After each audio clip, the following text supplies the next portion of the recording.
Assalamualaikum warahmatullahi wabarakatuh. Saya Siti Ramadhani. Di sini saya akan menjelaskan tentang wudhu dan mandi wajib. Yang pertama, apa itu bersuci? Bersuci atau taharah menurut bahasa Latin berarti bersih, sedangkan menurut syara berarti bersih dari hadas, najis, dan kotoran dari tubuh menggunakan air atau tanah yang bersih. Yang kedua, alat-alat untuk bersuci. Alat-alat untuk bersuci ada dua macam. Yang pertama, air. Air yaitu untuk menyucikan badan, pakaian, dan tempat dari najis dan mengangkat hadas kecil dan besar dengan melakukannya mengikuti peraturan bersuci. Yang kedua, tanah. Tanah digunakan untuk menyucikan badan, pakaian, dan tempat dari najis yang berat seperti najis anjing dan babi atau mengangkat hadas kecil dan besar dengan melakukannya mengikuti peraturan tayamum. Yang ketiga, macam-macam najis. Pertama, ada najis berat, yakni najis anjing dan babi atau anak salah satu keduanya.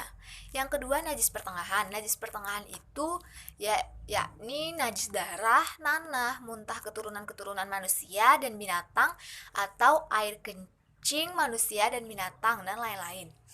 Yang ketiga ada najis ringan. Najis ringan ini seperti kencing anak laki-laki yang belum sampai berumur 2 tahun yang hanya meminum ASI ibunya. Yang keempat, rukun wudhu. Yang pertama, hendaklah berniat di dalam hati.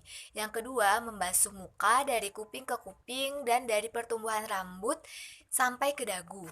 Yang ketiga, membasuh dua tangan hingga siku. Yang keempat, menyapu sebagian rambut kepala dengan air.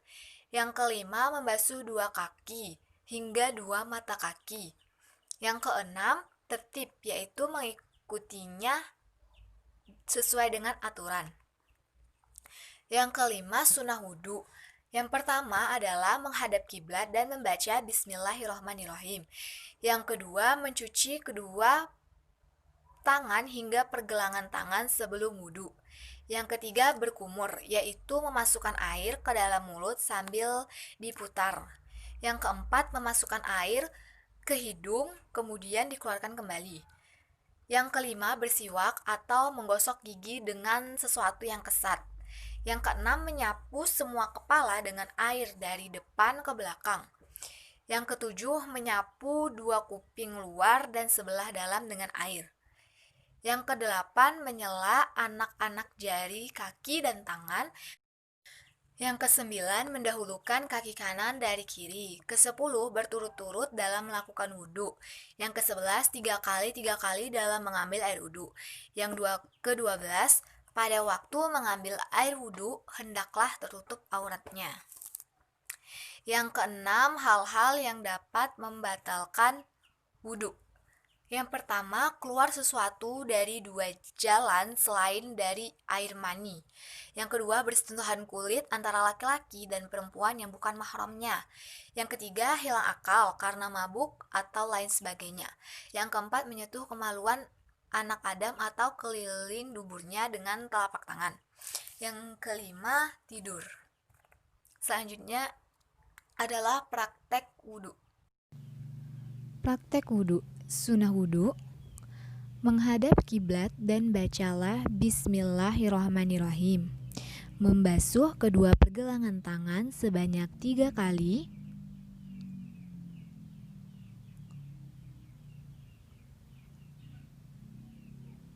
Lalu dilanjutkan dengan berkumur-kumur sebanyak 3 kali. Dan memasukkan air ke dalam hidung sebanyak 3 kali.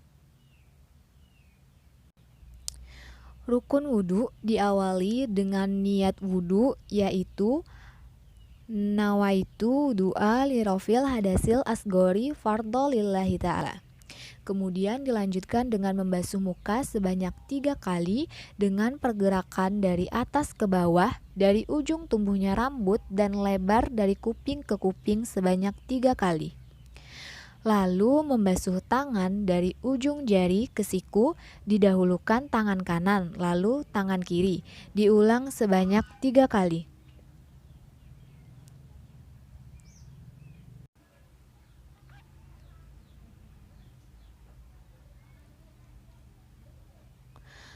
Membasahi ujung rambut atau setengah bagian kepala sebanyak 3 kali.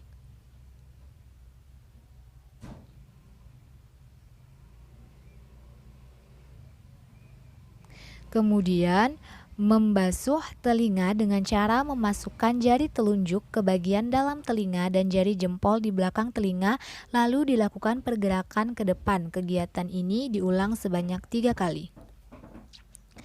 Terakhir, membasuh kaki dari ujung jari kaki sampai ke mata kaki. Dimulai dari kaki kanan, lalu kaki kiri, diulang sebanyak 3 kali. Selanjutnya membaca doa setelah berwudu, yaitu Asyhadu an la ilaha illallah wahdahu la syarika lahu wa asyhadu anna Muhammadan abduhu wa rasuluh.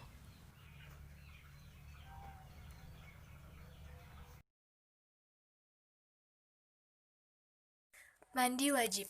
Hal yang dapat membuat mandi wajib adalah yang pertama berhubungan badan, yang kedua keluar air mani yang disebabkan oleh mimpi dan lain-lain, yang ketiga mati atau meninggal, yang keempat haid, yakni keluar darah secara wajar dari rahim perempuan, yang kelima wiladah, yakni melahirkan, yang keenam nifas, yakni darah yang keluar dari rahim perempuan sehabis melahirkan.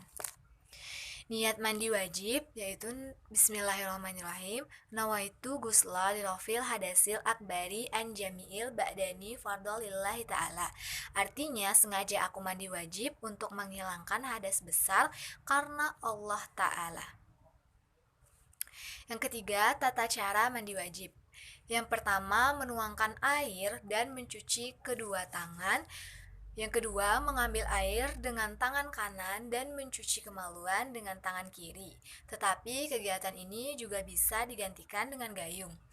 Yang ketiga, menggosokkan tangan kiri ke tanah, tetapi tanah bisa diganti dengan sabun. Yang keempat, kumur-kumur dengan menghirup air ke dalam hidung, kemudian dilanjutkan dengan berwudu, tetapi tidak sampai mencuci kaki. Yang kelima, ketika mulai membasahi rambut, sela-selai pangkal rambut dan membasahinya dengan air sampai seluruh kepala dan rambut basah. Sebelum menyiram bagian kepala, membaca niat terlebih dahulu, yaitu Bismillahirrahmanirrahim. Nawaitu gusla lirofil hadasil akbari anjamiil ba'dani fardolillahi ta'ala. Yang artinya sengaja aku mandi wajib untuk menghilangkan hadas besar karena Allah Ta'ala. Yang keenam, siram kepala sebanyak 3 kali, lalu dilanjutkan dengan menyiram seluruh bagian badan. Yang ketujuh, mengguyur seluruh bagian badan dengan mendahulukan bagian yang sebelah kanan. Kemudian jangan lupa pula menggosok bagian lipatan atau bagian-bagian badan yang tersembunyi. Yang kedelapan, berpindah tempat dengan mencuci kedua kaki. Jangan lupa pula sela-sela jari kaki sampai Anda yakin seluruh bagian kaki Anda telah basah. Baiklah, sekian penjelasan dari saya. Saya mohon maaf apabila ada kesalahan dalam penjelasan saya. Saya akhiri. Wassalamualaikum warahmatullahi wabarakatuh.